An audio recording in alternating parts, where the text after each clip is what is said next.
Hey guys, today I'm going to be giving you a very brief tour of my Lightroom workflow. I have two images here for us to edit today. First of all, a lovely piece of salmon and some delicious calamari. You'll notice that I've added these to my quick collection. Quick collection is a very easy way of picking out photos that you want to edit or don't want to edit. You just press B basically when you have a photo selected, and that will add or remove from the quick collection. Pretty straightforward. Okay, so I'm going to jump straight in here.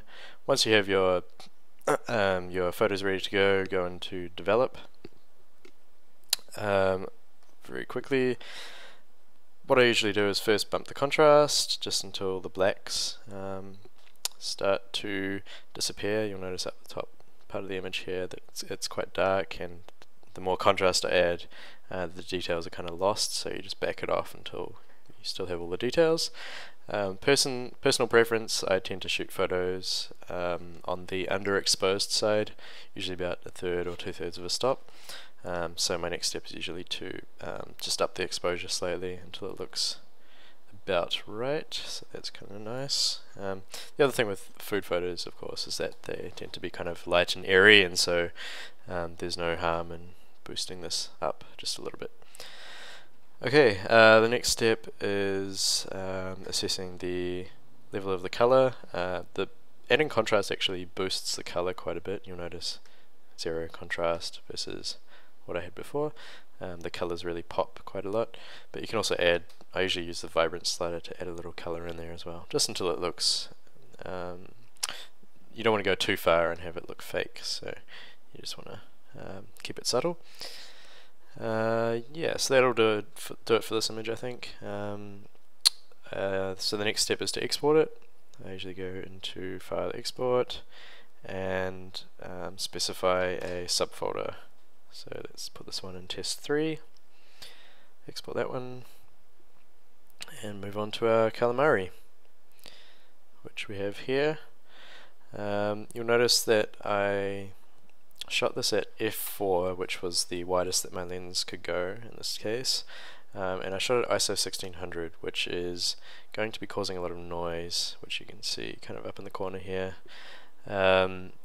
I was actually shooting this in shutter priority mode at 1/80th of a second just to avoid motion blur, which is why this whole image is kind of dark. But the power of Lightroom is that you can bring this back very easily. We just up the exposure, of course, and that basically brings it back to what we would expect. Again, I'm going to increase the contrast just a little, get those colors to pop, and then it's already quite saturated, so we don't really need to add any vibrance here. You could do that if you wanted, but again, it's not really necessary. I'm actually going to play with the white balance just a little bit here. It seems to be quite yellow. So just bring that back slightly, I can get rid of that yellow tinge. Finally, I'm going to come down here and fix this noise. So we zoom in on an area where it's particularly bad, up in this corner here, and you use the luminance slider to bring that back. The noise reduction in Lightroom is pretty top notch. You just have to be careful that you don't overdo it. You'll notice that I lost a little detail just in some of these little finer details here by adding the noise reduction, so you have to be careful.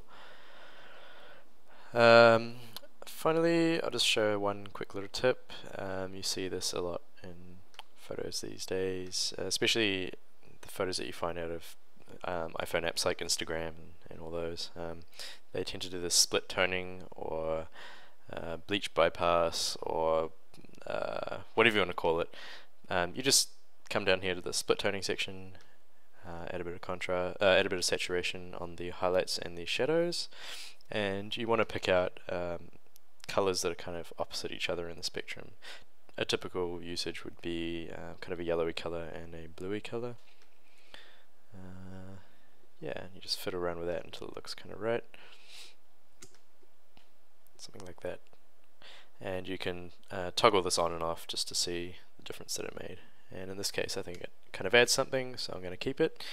And because I exported my photo, the last photo, to a particular location, I can actually come in here and use the export with previous function to quickly export this. And I've actually memorized the command key for that, so it's Command Option Shift E, and you'll see that this is exporting the image up here.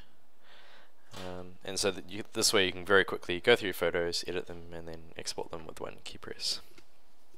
And that about wraps it up there, guys. Let me know if you have any questions in the comments, and yeah, I'll catch you next time.